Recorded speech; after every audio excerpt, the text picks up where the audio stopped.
Most students comparative statement में confuse हो जाते हैं, स्पेशली परसेंटेज पार्ट में. But in the next few minutes I will make it so simple that you can solve any question easily. तो सबसे पहले हम कंपैरेटिव स्टेटमेंट बैलेंस शीट का स्पेसिमन देखते हैं. सबसे पहले हमारे पास पर्टिकुलर का कॉलम होता है, उसके बाद नोट नंबर, नेक्स्ट में हम प्रीवियस ईयर लिखते हैं, उसके बाद करंट ईयर लिखते हैं, बाद में एब्सोल्यूट चेंज और देन परसेंटेज चेंज. अब हम देखेंगे पर्टिकुलर के कॉलम में हम क्या क्या लिखते हैं. सबसे पहले हम लिखते हैं इक्विटी एंड लायबिलिटीज़. उसके अंदर फर्स्ट पार्ट में आता है share holders fund. Next share holders fund के अंदर आता है share capital and reserve and surplus. उसके बाद हमारा सेकंड कॉलम आता है non current liabilities. Non current liabilities के अंदर हम सबसे पहले लिखते हैं लॉन्ग टर्म बोरिंग्स. नेक्स्ट हम लिखते हैं लॉन्ग टर्म प्रोविजंस. उसके बाद हमारा थर्ड पार्ट आता है करंट लायबिलिटीज़ का. उसमें हम सबसे पहले नोट करते हैं short term borrowings, next trade payable, next हम नोट करते हैं other current liabilities and next short term provision. इसके बाद हम जो लायबिलिटीज़ का वो टोटल कर देते हैं और उसकी अमाउंट हम यहाँ पर लिखते हैं. नेक्स्ट हमारा आता है कॉलम एसिड साइड का. यहाँ पर सबसे पहले आते हैं नॉन करंट एसिड्स. इसमें हम लिखते हैं फिक्स्ड एसिड्स, टेंजिबल एसिड्स. उसके बाद आते हैं इनटेंजिबल एसिड्स. इसके अंदर आते हैं non current investment, long term loans and advances. अब नेक्स्ट सेकंड पार्ट हमारे पास आता है करंट एसिड्स. करंट एसिड्स में हम सबसे पहले लिखते हैं करंट इन्वेंट्रीज, नेक्स्ट हम लिखते हैं current investment, next trade receivable, next cash and cash equivalents, next हम नोट करते हैं short term loans and advances and last में हम लिखते हैं अदर करंट एसिड्स. इसके बाद हम एसिड्स का भी टोटल करते हैं. तो जो लायबिलिटीज़ और एसिड्स का टोटल एड में आता है वो हमारा इक्वल होना चाहिए. अगर ये दोनों इक्वल है तो हमारा जो क्वेश्चन है वो सही है. अगर इसमें कुछ भी इक्वल नहीं है तो हमें जो भी हमने बनाई है बैलेंस शीट वो एक बार से रीचेक करनी होगी. इसकी पहले एक एग्जांपल बताती हूँ हम इसे कैसे सॉल्व करती हैं. सबसे पहले शेयर कैपिटल का ही बताऊँगी मैं, बाद में बाकी के क्वेश्चंस में करेंगे. जैसे हमारे पास समझ लिए शेयर कैपिटल की हमारे पास अमाउंट है 1 लाख और करंट ईयर में हमारी शेयर कैपिटल की वैल्यू है 1,50,000. तो इन दोनों का डिफरेंस जो हमारे पास आया वो है 50,000. जब हम 1,50,000 से 1 लाख माइनस करेंगे तो हमारे पास डिफरेंस क्या आएगा 50,000. अब नेक्स्ट हम इनकी परसेंटेज निकालेंगे. परसेंटेज हम कैसे निकालेंगे, 50,000 बाय 1 लाख इंटू 100. जब इनकी परसेंटेज निकालेंगे तो हमारे पास यहाँ पर आएगा 50%. ऐसे सारे क्वेश्चंस करेंगे हम. अब बाद में हम एक प्रैक्टिकल क्वेश्चन करते हैं जिससे आपको बिल्कुल क्लियर हो जाएगा.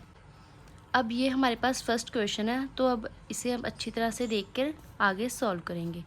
इस क्वेश्चन में हमें एक बैलेंस शीट दी हुई है और आगे उन्होंने कहा है prepare a comparative balance sheet. अब हम इसकी कंपैरेटिव बैलेंस शीट बनाएंगे. So let's start.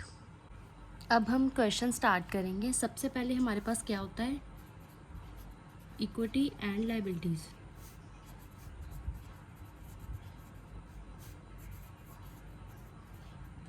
उसके बाद क्या आता है शेयर होल्डर्स फंड.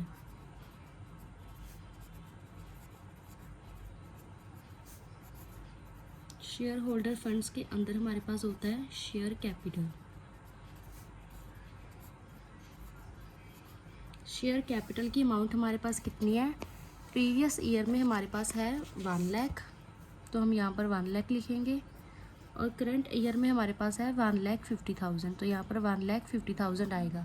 अब आगे इसकी कैलकुलेशन हम एंड में करेंगे, पहले हम बाकी के सब नोट कर लेंगे. सेकंड हमारे पास है reserve and surplus. Reserve and surplus की हमारी अमाउंट प्रीवियस ईयर में 1 लाख है और करंट ईयर में भी 1 लाख है. अब नेक्स्ट हमारे पास है non current liabilities.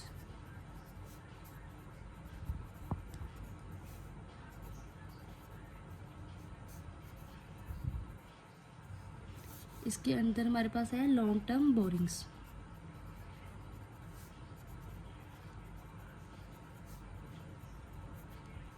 Long term borrowings हमारे प्रीवियस ईयर में हमारे पास है 20,000 और करंट ईयर में हमारे पास है 80,000. नेक्स्ट हमारे पास है करंट लायबिलिटीज़.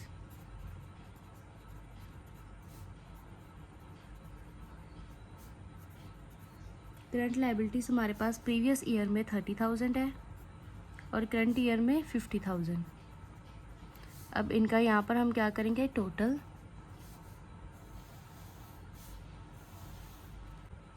अब इनका टोटल करके हमारे पास क्या आया प्रीवियस ईयर का 2,50,000। ऐसे ही करंट ईयर का टोटल करके हमारे पास आया 3,80,000। अब नेक्स्ट हम क्या करेंगे, 1,50,000 और 1,00,000 का डिफरेंस हमारे पास क्या आया 50,000। अब आगे हम परसेंटेज इसके निकालेंगे, वो कैसे निकालते हैं, 50,000 से 1,00,000 को डिवाइड करेंगे और 100 से मल्टीप्लाई करेंगे। कैसे आएगा, 50,000 डिवाइडेड बाय 1,00,000 मल्टीप्लाई करेंगे 100 से। अब इसका परसेंटेज हमारे पास कितनी आई 50। ऐसे ही 1,00,000 और 1,00,000 का डिफरेंस कोई भी नहीं होता तो यहाँ पर ब्लैंक आ जाएगा। अगर ये ब्लैंक है तो हमारी नेक्स्ट भी ब्लैंक ही होगा। ऐसे ही 20,000 और 80,000 का डिफरेंस क्या होगा 60,000। अब 60,000 डिवाइडेड बाय 20,000 इंटू 100 करके हमारे पास कितनी परसेंटेज आई 300। अब ऐसे ही 30,000 और 50,000 का डिफरेंस है 20,000 और 20,000 और 30,000। 20,000 डिवाइड करके 30,000 को इंटू 100 हमारे पास परसेंटेज आई 66.67। जो पॉइंट के बाद हमारे पास लास्ट 2 डिजिट होते हैं हम उसको लेते हैं और कई बार उसका ओवरऑल भी कर लेते हैं। इसमें हमने क्या किया है, सबसे पहले इन दोनों का डिफरेंस निकाला है, वो है 50,000। उसके बाद 50,000 को जो एब्सोल्यूट चेंज आया है उसको प्रीवियस ईयर के साथ डिवाइड करके 100 से मल्टीप्लाई किया तो हमारे पास परसेंटेज निकल आई। ऐसे ही 80,000 और 20,000 का डिफरेंस निकाला 60,000। देन एब्सोल्यूट चेंज को प्रीवियस ईयर के साथ डिवाइड करके 100 के साथ मल्टीप्लाई किया तो हमारे पास आया 300। ऐसे ही नेक्स्ट इन दोनों का डिफरेंस निकाला 20,000। 20,000 को प्रीवियस ईयर के साथ डिवाइड किया, 100 के साथ मल्टीप्लाई किया तो हमारी परसेंटेज निकल कर आई 66.67। अब हम एसिड साइड को देखते हैं।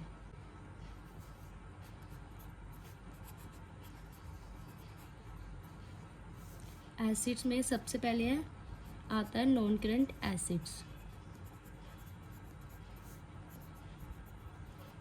नॉन करंट एसिड्स में हमारे पास है fixed acids. Fixed acids previous year में हमारे पास है 2 लाख और करंट ईयर में हमारे पास है 3 लाख। अब नेक्स्ट हमारे पास क्या है सेकंड में करंट एसिड्स। प्रीवियस ईयर में हमारे पास है 50,000 और करंट ईयर में हमारे पास है 80,000। अब इन दोनों का हम टोटल करेंगे। यहाँ पर 2,50,000, यहाँ पर 3,80,000। 3 लाख और 2 लाख का डिफरेंस हमारे पास आया 1 लाख।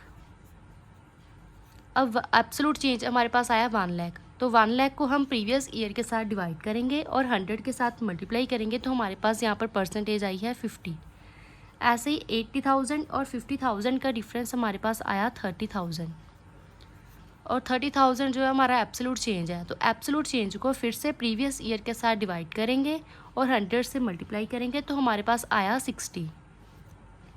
अब नेक्स्ट जो हमारा स्टेप है 3,80,000 और 2,50,000 को माइनस किया तो हमारे पास आया 1,30,000।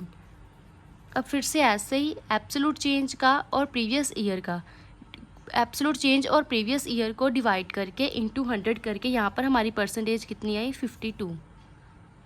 क्या किया हमने, सबसे पहले जो इन दोनों का डिफरेंस निकाला तो वो है 1,30,000। बाद में 1,30,000 को हमने डिवाइड किया 2,50,000 से और मल्टीप्लाई किया 100 के साथ तो हमारे पास कितना आया 52%। ऐसे ही 3,80,000 और 2,50,000 का डिफरेंस निकालेंगे 1,30,000। फिर से हमने ऐसे ही किया 1,30,000 को डिवाइड किया 2,50,000 से और मल्टीप्लाई किया 100 के साथ तो हमारे पास आ गया 52। अब आप देखो हमारा जो एसेट्स का और लाइबिलिटीज़ दोनों का टोटल जो है वो बिल्कुल सेम है, तो इसका मतलब जो है हमारी जो बैलेंस शीट बनी है वो बिल्कुल एक्यूरेट बनी है। ये हमारे क्या होता है एब्सोल्यूट चेंज, ये क्या है प्रीवियस ईयर। एब्सोल्यूट चेंज और प्रीवियस ईयर को डिवाइड करके 100 के साथ मल्टीप्लाई करना है तो हमारी परसेंटेज निकल जाएगी। अब हमने कंपैरेटिव स्टेटमेंट कंप्लीट कर लिया है। अगर आपको इसमें कोई भी डाउट होगा तो आप मुझे कमेंट में पूछ सकते हो।